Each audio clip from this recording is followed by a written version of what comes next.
অবশেষে ভুল স্বীকার করল ফিফা। মিশরের সাথে যে অন্যায় হয়েছে ক্ষমা চাইল ফিফা। আসসালামু আলাইকুম প্রিয় দর্শক, শুরু করছি একটি দৃশ্যের কথা দিয়ে। আটলান্টার মাঠ, বিশ্বকাপের রাউন্ড অফ 16, মিশর বনাম আর্জেন্টিনা। ম্যাচ শেষ, মিশর হেরে গেছে 3-2 গোলে। কিন্তু মিশরের কোচ হোসাম হাসান মাঠ ছাড়ছেন না।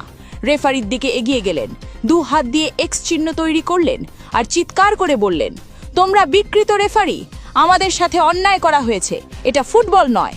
পুরো স্টেডিয়াম অবাক। রেফারি হলুদ কার্ড দিলেন কোচকে, কিন্তু কোচ থামলেন না। প্রিয় দর্শক, ম্যাচটা ছিল 90 মিনিটের ঘটনা, কিন্তু বিতর্ক হবে বছরের পর বছর।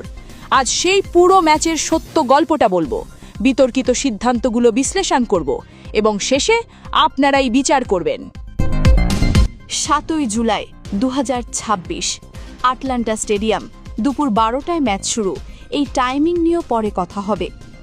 মাঠে নেমেছে বর্তমান বিশ্ব চ্যাম্পিয়ন আর্জেন্টিনা এবং প্রথমবার বিশ্বকাপের নকআউটে উঠে আসা মিশর। মোহাম্মদ সালাহর নেতৃত্বে ফেরাওদের দল। প্রথম থেকেই আর্জেন্টিনা আক্রমণ করল, কিন্তু মিশরের গোলকিপার মুস্তাফা সুবির দেওয়াল হয়ে দাঁড়ালেন। মেসির পেনাল্টিও বাঁচালেন তিনি। এবং তারপর ঘটল অবিশ্বাস্য ঘটনা। 33 মিনিটে ইয়াসির ইব্রাহিমের হেডে মিশর এগিয়ে গেল 1-0 গোলে। আর্জেন্টিনা পেছনে পড়ল। ততক্ষণে একটি বিতর্কিত পেনাল্টি ইতিমধ্যে মাথা চাড়া দিয়েছে। প্রথমার্ধেই একটি বিতর্কিত পেনাল্টি পেল আর্জেন্টিনা। মিশরের রক্ষণে ফাউলের অভিযোগ।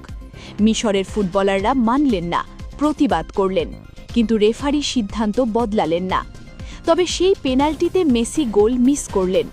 মিশরের গোলকিপার সুবির বাঁচিয়ে দিলেন। বিতর্কটা মাঝপথেই চাপা পড়ে গেল, কারণ গোল হয়নি। কিন্তু মিশর ক্যাম্পে অসন্তোষ জমতে শুরু করল। আর দ্বিতীয়ার্ধে যা হলো সেটাই আসল বিতর্কের শুরু। দ্বিতীয়ার্ধে মুস্তাফা জিকো গোল করলেন। মিশর এগিয়ে গেল 2-0 গোলে।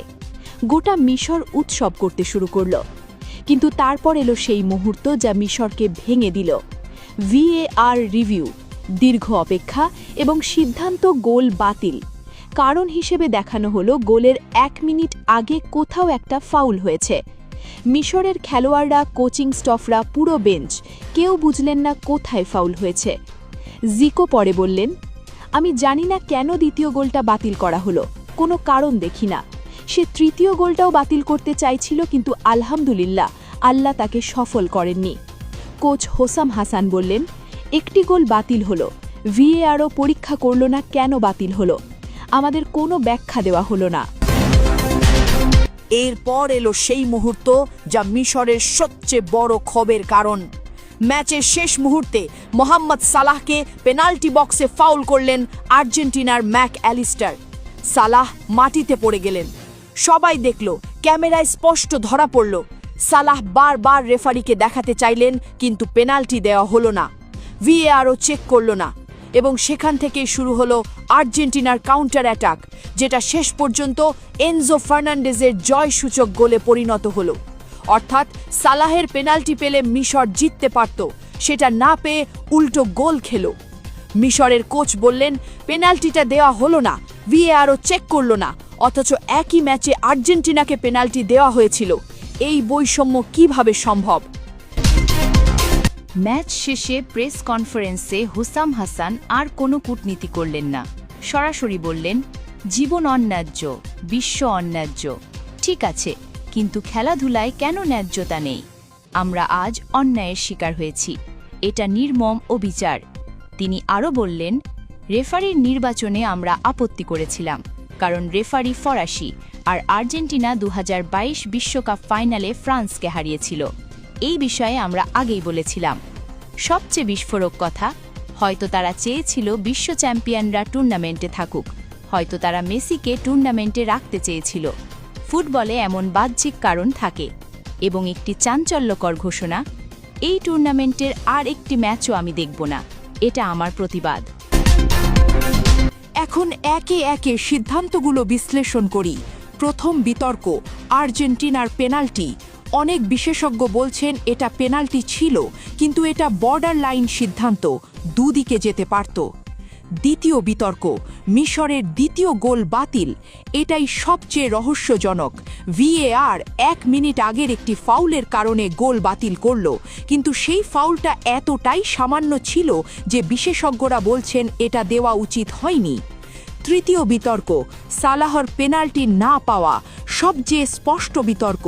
ভিডিওতে স্পষ্ট দেখা যাচ্ছে ম্যাকঅ্যালিস্টার সালাহকে ধাক্কা দিয়েছেন। এটা পেনাল্টি না হওয়াটা বেশিরভাগ বিশেষজ্ঞই মেনে নিতে পারছেন না। চতুর্থ বিতর্ক, দুপুর 12টায় ম্যাচ। কোচ বললেন যে ফুটবল খেলেনি সেই মানুষ এই শিডিউল করেছে। ফক্স নিউজ লিখেছে ম্যাচটা রিগড ছিল কিনা সেটা প্রমাণ করা যাবে না, কিন্তু মিশরের বিরুদ্ধে যে সিদ্ধান্তগুলো হয়েছে সেগুলো অন্তত প্রশ্নবিদ্ধ। এখন সেই প্রশ্ন যেটা বিশ্বের সব ফুটবল প্রেমীর মুখে মুখে। মিশরের কোচ সরাসরি বললেন হয়তো তারা মেসিকে টুর্নামেন্টে রাখতে চেয়েছিল। এই অভিযোগের পেছনে কিছুটা যুক্তি আছে। 2026 বিশ্বকাপ হচ্ছে আমেরিকায় মেসির আপিল বিশাল। ইন্টার মায়ামিতে খেলেছেন। আমেরিকান দর্শকরা মেসিকে চেনে ও ভালোবাসে। মেসি টুর্নামেন্টে থাকলে দর্শক বেশি, টিভি রেটিং বেশি, ফিফার আয় বেশি।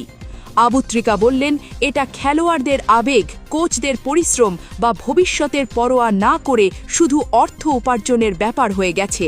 কিন্তু প্রিয় দর্শক, এটা প্রমাণ করা কঠিন, তবে প্রশ্ন করা কি অন্যায়? প্রিয় দর্শক, অ্যাটলান্টার সেই ম্যাচ শেষ হয়েছে। মিশর বিদায় নিয়েছে, আর্জেন্টিনা কোয়ার্টার ফাইনালে। কিন্তু প্রশ্ন থেকে যাচ্ছে, মিশরের দ্বিতীয় গোল কেন বাতিল হলো? সালাহর পেনাল্টি কেন পরীক্ষা করা হলো না? ফিফা কি সত্যিই নিরপেক্ষ? মিশরের কোচ বললেন আমি আর এই বিশ্বকাপের কোনো ম্যাচ দেখব না। এটা একজন কোচের সবচেয়ে কঠোর প্রতিবাদ। আর্জেন্টিনা জিতেছে, মেসির জাদু আছে, সেটা সত্য, কিন্তু মিশরের ক্ষোভও সত্য। প্রিয় দর্শক, আপনি ম্যাচটা দেখেছেন, এখন আপনার মতামত জানান। সালাহর পেনাল্টি কি ছিল? দ্বিতীয় গোল বাতিল করা কি ঠিক ছিল? মিশরকে কি ইচ্ছা করে হারানো হলো? কমেন্টে বলুন। ভিডিওটি ভালো লাগলে লাইক করুন, শেয়ার করুন।